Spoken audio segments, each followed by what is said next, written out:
ఇంకా నీ ముఖం చూసే ఊరుకుంటున్నాను ఒకళ్ళ. మర్యాదగా వాడిని ఇక్కడి నుంచి వెళ్ళిపోమని చెప్పు. అదేంటండి, వాళ్ళకి ఇంకేం ప్రాబ్లం రాదు, నన్ను నమ్మండి. దాని ముఖం చూడటమే పాపం. ఆంటీ కోపడకుండా ఒకసారి వినండి. నీకేం తెలీదా ఆద్యా? ఇంకా ఇక్కడే నుంచున్నారే, వాళ్ళని ఎక్కడో చోటుకెళ్ళి చావమను. అరే, కలిసి బతుకుదాం అనుకుంటే చచ్చిపోమంటారేంటండి? మాట్లాడుతుంటే మధ్యలోకి వస్తున్నావు. అసలు ఎవరు నువ్వు? నీకేం సంబంధం? నీకు నాకు సంబంధం ఉంది కదా. నేను మీ కూతుర్నే కదా. ఏం తెలుసు నా గురించి నీకు మీ ఆయనకి? ప్రవళిక, నిజంగానే ఏం తెలీదా ఆంటీ? ఇష్టం కష్టం చెప్పుకోవాలనిపించి నాన్న మీతో మాట్లాడాలంది అంటే తప్పించుకొని తిరిగేవాడు. ఎక్కడ ఏం అడుగుతానో ఏం చెప్తానో అని. ఇక ఈవిడ మైండ్ సెట్కి తగినట్టుగానే నేను ఉండాలి. ఇంట్లో ఆడపిల్ల కన్నీళ్లు తుడవడానికి చేతులు రాను.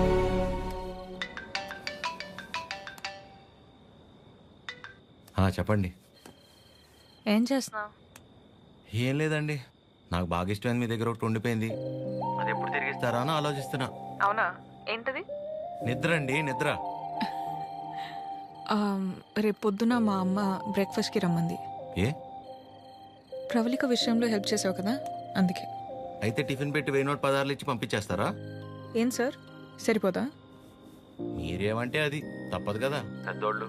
ఇంకా కనపడవు కానీ నీకు నేనంటే ప్రేమే కదా.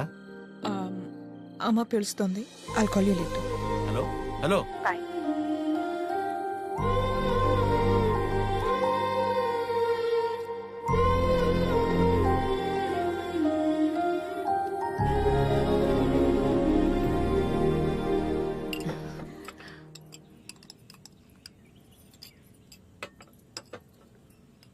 ఏదున్నా ఫ్యాక్టరీలో మాట్లాడి అట్నుంచటే పంపించేస్తాను తప్ప ఇంటిదాకా ఎవరైనా రావటం చాలా రేర్.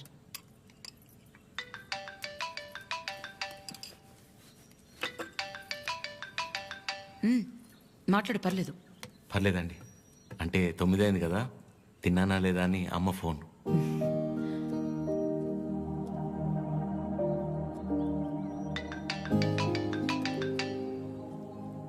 పద్మమ్మ సేమ్, తిన్నానా లేదా అని. ఇంట్లో నేను ఒక్కనే మగ పిల్లాడిని, అందుకే చిన్నప్పటి నుంచి వాళ్ళకన్నీ నేనే.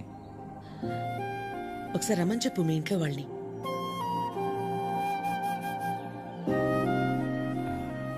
పర్లేదండి. పర్లేదేంటి, రమ్మను. వాళ్ళు ఫ్యాక్టరీ చూసినట్టు ఉంటుంది, నేను ఒకసారి వాళ్ళని కలిసినట్టు కూడా ఉంటుంది. ఏమద్యా? అవునమ్మా, రమ్మని చెప్పండి. సరే అండి. అవన్నీ నేను చూసుకుంటాను లేరా ప్రేమ్. నిన్ను నువ్వు అద్దంలో మాత్రం చూసుకోకరా రే.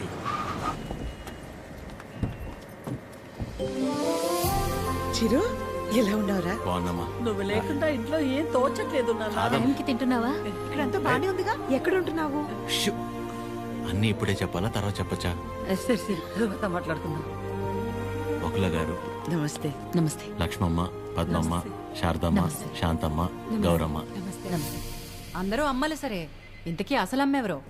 కడుపులో 9 నెలలు మోసాను కాబట్టి సీనియర్ అనే తప్ప వాడి విషయంలో అందరూ ఈక్వలే. ఆద్య ఎక్కడ? అంటే పద్మమ్మ అందరినీ బాగా కలిపేసుకుంటుంది అనమాట. కీర్తన పెళ్లి జరిగింది కదండి, అక్కడికి వెళ్ళారనమాట. అంతే కదా. ఇంట్లో ఉంది. Hello aunty. నమస్తే. ఆడపిల్ల ఇలా ఉంటే తన ఎంత అందంగా ఉందో అద్దంలోకి చూసి తెలుసుకోవాల్సిన అవసరం లేదు. తనని చూసే వాళ్ళ కళ్ళలోకి చూస్తే చాలు. నా దిష్టే తగిలేలా ఉంది. ఆద్య, నీకోసం పనీర్ జిలేబీ. డబ్బా ఇవ్వకపోయినా పర్లేదు, మొత్తం తినేసాయి.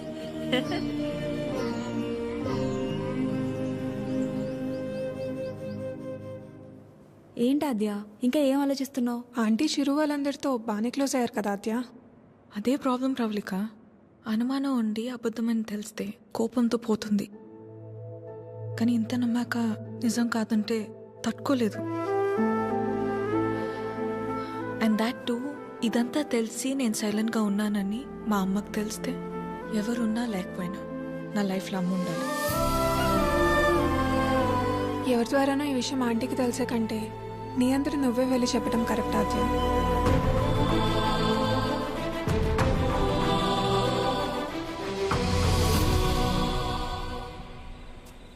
ఆ గొలుసు కొనడానికి మా లక్ష్మి 4 షాపులు తిరిగింది. ఫ్యాక్టరీ వర్కర్స్ లా కాకుండా ఫ్యామిలీ మెంబర్స్ లా చూసుకుంటున్నారు. ఇక్కడ పనిచేసే వాళ్ళ పిల్లల చదువులు, వాళ్ళ మంచిళ్లే కాక ఇప్పుడు వాళ్ళందరికీ ఇళ్ళు ఉన్నోళ్ళందరికీ ఇలా ఇవ్వాలన్న ఆలోచన ఉండాలని లేదు కదా భయ్యా. చాలా థ్యాంక్స్ మేడం, మాకెంతో చేస్తున్నారు. మా మేడం చాలా గ్రేట్ భయ్యా.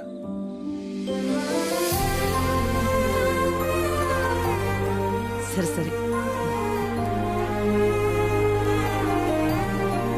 ప్రేమ్ ఓయ్ ఫుడ్ ఐటమ్స్ లో ఆ. ఏం బాగున్నాయి రా? అన్నిటికంటే నువ్వు రా అన్నది బాగుందిరా. కూర్చోండి ఆంటీ. ఏంటి అందరూ చాలా సీరియస్గా మాట్లాడుకుంటున్నారు? ఏం లేదు, నీ గురించే. ఫ్రిడ్జ్లో పెరుగు ప్యాకెట్ పెట్టడం మర్చిపోతేనే మేమందరం కలిసి 10 నిమిషాలు మాట్లాడతాము దాని గురించి. అలాంటిది నువ్వు ఒక్కదానివే ఫ్యాక్టరీ, ఇల్లు, బిజినెస్ ఇదంతా ఎలా సాధ్యపడిందా అని.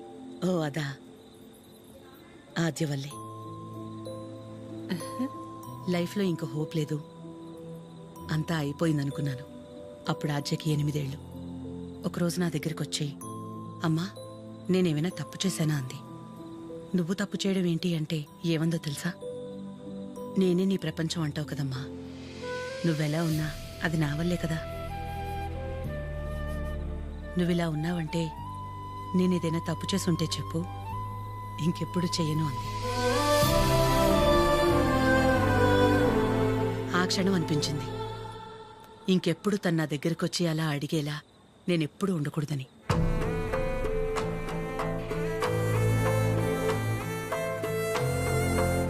అందరిలా నా కూతురు కాదన్న నమ్మకమే నా బలం.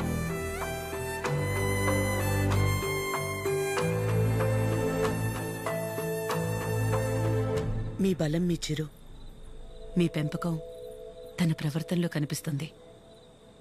చాలా బాగా పెంచారు మీ చిరుని. చిరు, ఇంతమంది ఆడవాళ్ల మధ్య పెరగడం నీ అదృష్టం.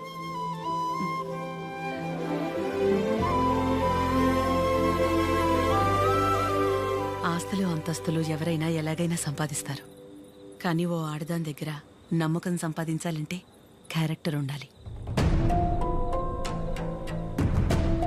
ఎలాంటి పరిస్థితుల్లోనూ ఏ కారణం చేత నీ వల్ల వాళ్ళకి ఏమచ్చ రానివ్వదు.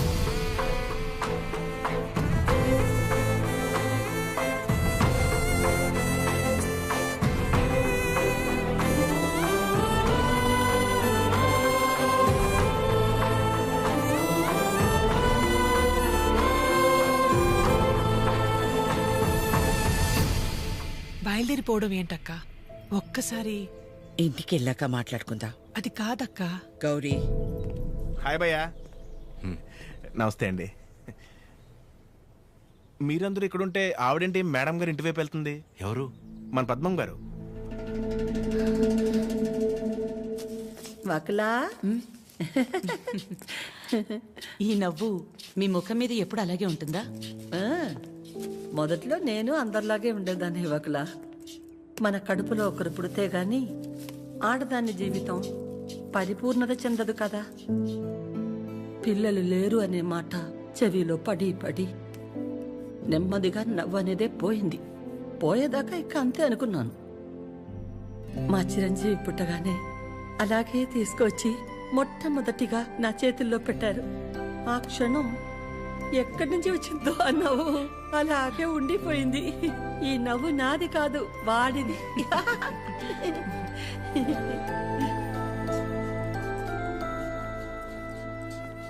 నీకు మొక్కలంటే బాగా ఇష్టం అవ్వకులా?